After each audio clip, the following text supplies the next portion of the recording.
Lisandro Martinez đang trải qua một thời gian tuyệt vời tại Manchester United.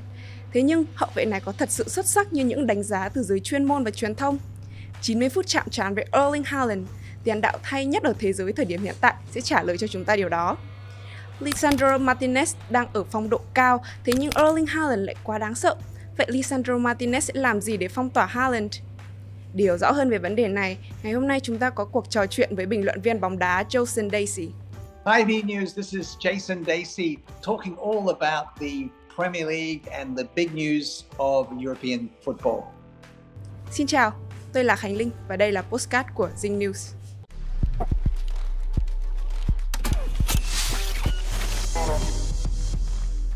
Hello, Jason Dasey. Thank you for your time today. About Manchester United, I'm sure that you know their performance recently. In Premie League, they are having 4 wins in a row.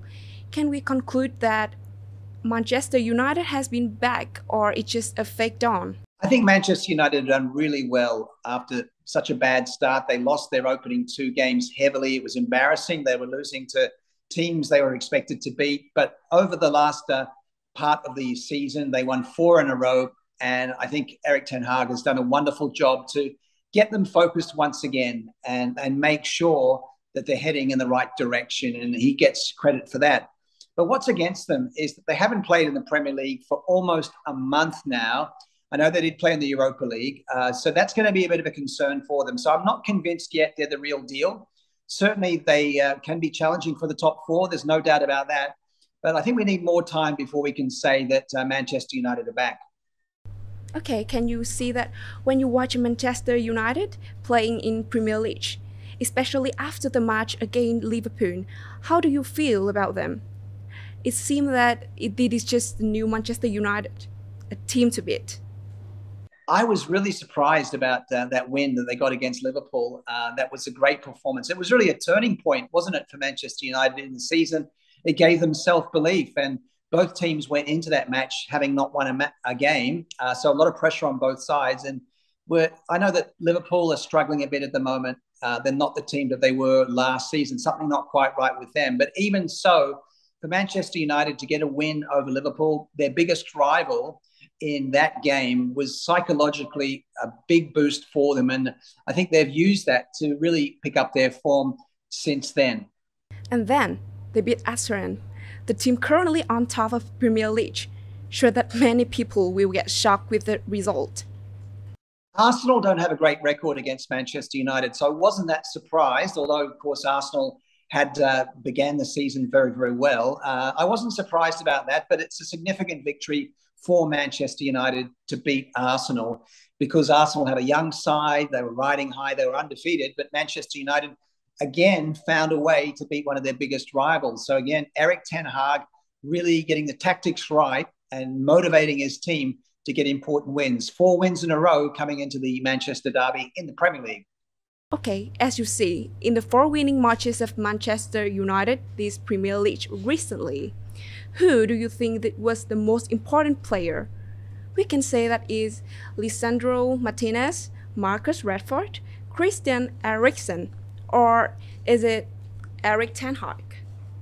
I think Erik ten Hag is the superstar of Manchester United. Remember that with Ole Gunnar Solskjaer, Manchester United really lost their way. I know that he's recruited well, Erik ten Hag, but he has to get the results on the field.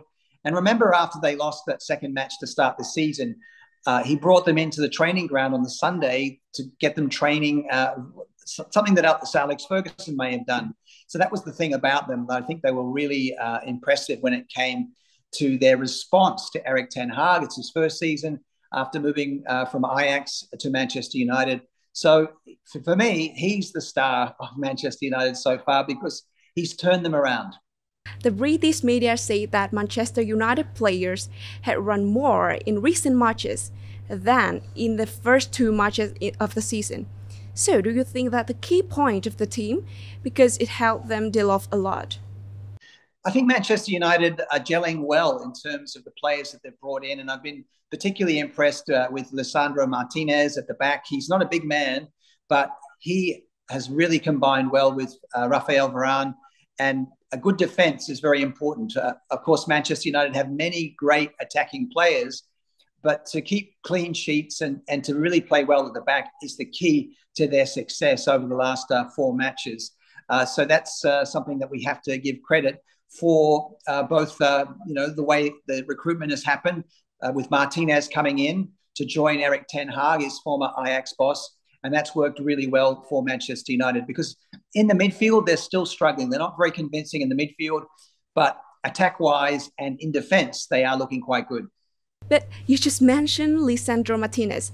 How do you compare him with Marcos Rojo? Rojo is also a Argentina defender. Meanwhile, the British media has recently had some praises on Martinez. They say that he is truly warrior, the defender who is likely to take a number 1 position of Harry Maguire.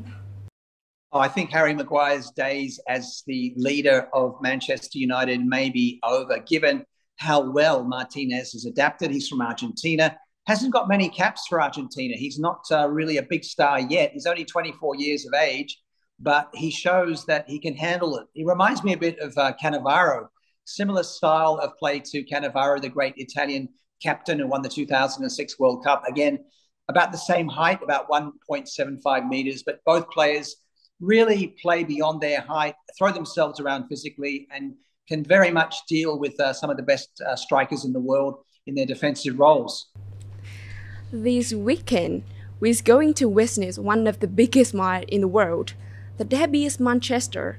Watching that match, I'm sure everyone will finally know how good Lisandro Martinez is, because he will play against Erling Haaland, the beast right now.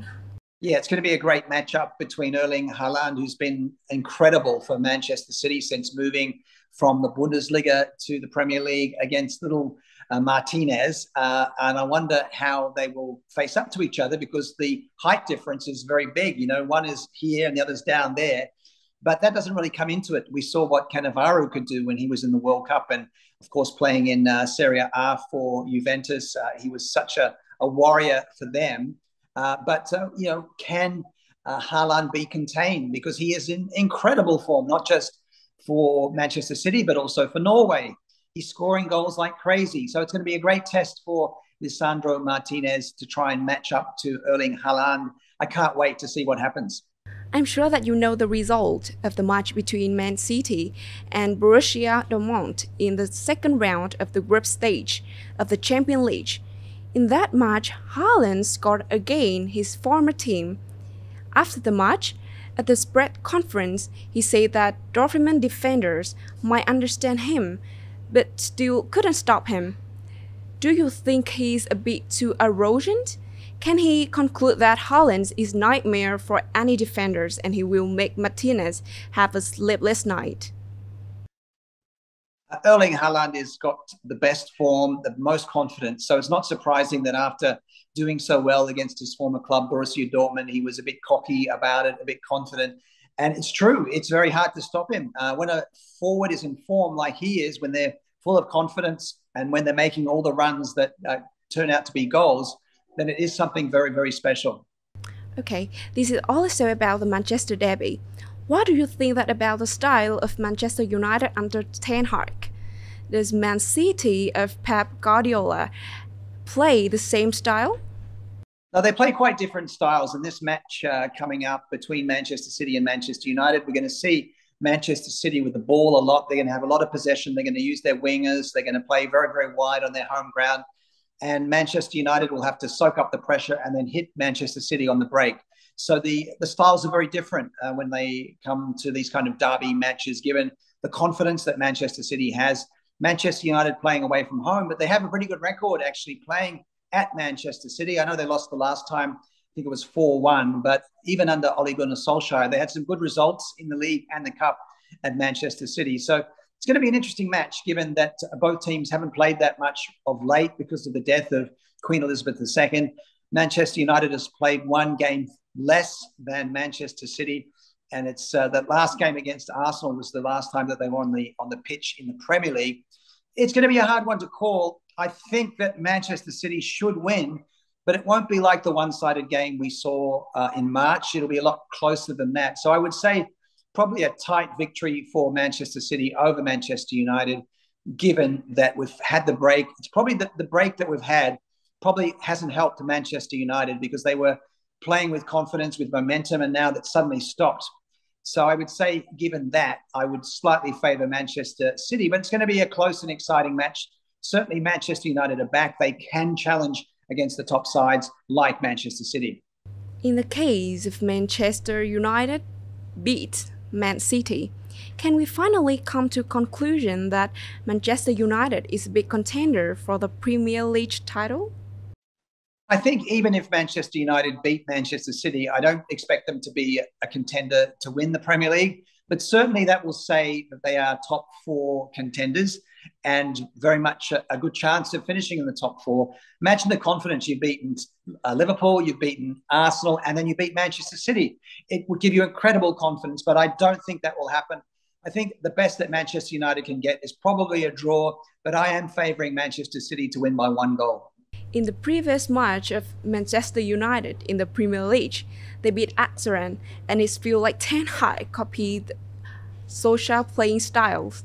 They built a deep lineup and they counted on the counter-attack. Do you think Ten Hag will use that tactic for the uncopied derby? Erik Ten Hag will definitely use the counter-attack against Manchester City, playing away from home against a side that holds possession so well under Pep Guardiola. That's their best chance of winning the match. If they try and take the game to Manchester City by pressing and trying to be very aggressive, I think that could backfire. They're not the finished article when it comes to their tactics. So definitely on the break is the way to go. They've got some very fast attacking players. So that would be my advice for Erik Ten Hag, to continue doing what he's doing, playing a bit like Ole Gunnar Solskjaer. They're not the finished article yet. They can't impose themselves on teams because they don't have a strong enough midfield. That really they have to be soaking up the pressure and then trying to catch Manchester City up too high in the pitch and then catch behind them. People mention Haaland a lot. They say that he's too dangerous. However, it seems that they forgot Kevin De Bruyne and Cancelo. How do you rate their role in Man City? Well, definitely Kevin De Bruyne is a superstar, even though Erling Haaland has emerged this season. We should never forget that one of the reasons that Manchester City are such a good team, it's because of the brilliance in that attacking midfield role of De Bruyne. He can do everything. He can pass the ball with either foot. He can shoot from range. He can score goals. He can provide assists. So I think in a way, with all the attention on Erling Haaland, it means that Kevin De Bruyne could be the star to watch in this match against Manchester United. Oh, that is great. Thanks for sharing so much. And let's wait and see how Lisandro Martinez can stop Erling Haaland. Man City đang ở một đẳng cấp khác với Manchester United. Thế nhưng đây là trận derby, cuộc chiến về danh dự, lòng kiêu hãnh và niềm tự hào. Và ở derby thành Manchester thì không ai nói trước điều gì sẽ xảy ra. Haaland quá hay, nhưng Martinez lại là một chiến binh. Ai sẽ chiến thắng trong cuộc đối đầu này? Hãy chờ xem.